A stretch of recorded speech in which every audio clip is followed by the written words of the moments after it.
As young people, there's going to come time Kā jauniem cilvēkiem nāks lietas, where you doubt why you've even been created.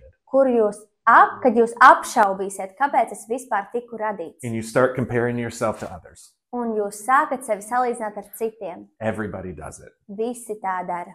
And you don't find your identity or your purpose Un jūs neatrodat savu identitāti vai savu jēgu, by comparing yourself with others. kamēr jūs salīdzināt sevi ar citiem. You find your identity in that verse. Jūs atrodat savu identitāti šajos rakstos. You find your purpose in that verse. Jūs atrodat savu jēgu šajos rakstos. Every single one of us Ik viens no mums was created for the exact same purpose, tika radīts vienai nozīmei, to bring glory to God.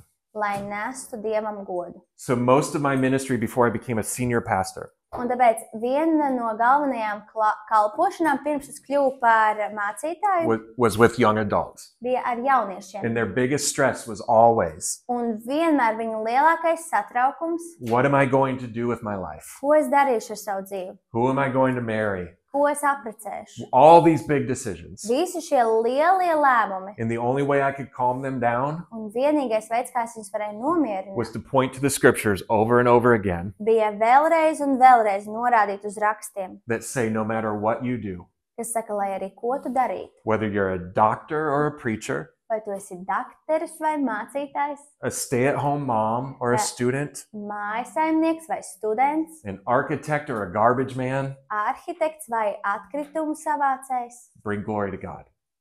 pienes Dievam godu. That's your only purpose in life. Tā ir tava vienīgā dzīves jēga. And we stress out about the exact thing that I'm going to do. Un mēs satraucamies par to konkrēto lietu, ko mēs darīsim. And that doesn't stress God out. Bet tā nestrauc Dievu. Are you bringing glory to Him in what you do? Vai jūs pienesat Dievam godu ar to, ko jūs darāt?